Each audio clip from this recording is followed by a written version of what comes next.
So I kept going back and hanging out with the gay community at all the gay events, and really just shaped my world around that for the next several months, and began dating women exclusively.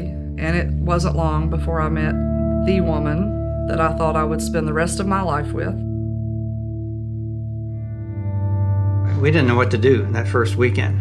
I was questioning, I said, what have we done wrong raising our children? And maybe I should have done a better job explaining the birds and the bees. You question a lot of things. And one of the first things we did was question our own parenting.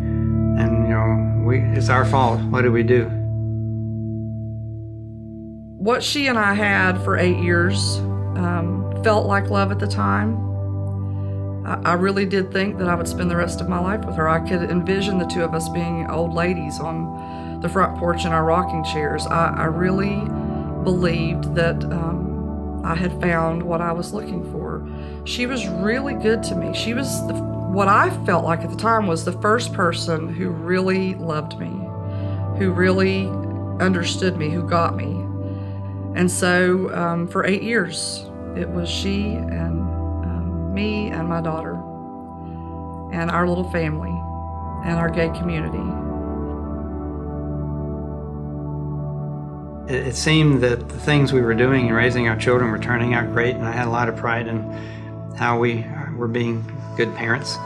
And then this happened, and at that time, this is one of the most embarrassing things that could happen to a dad, is have his son turn out gay.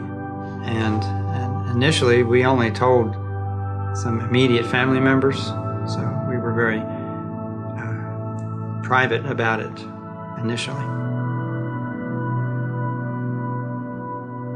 And God wasn't a part of that picture at all.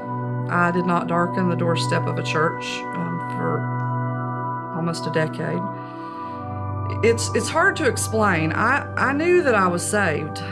I know that sounds odd. Here I was living in this just terrible life, just full of sin, and yet I knew in my heart that I knew Him.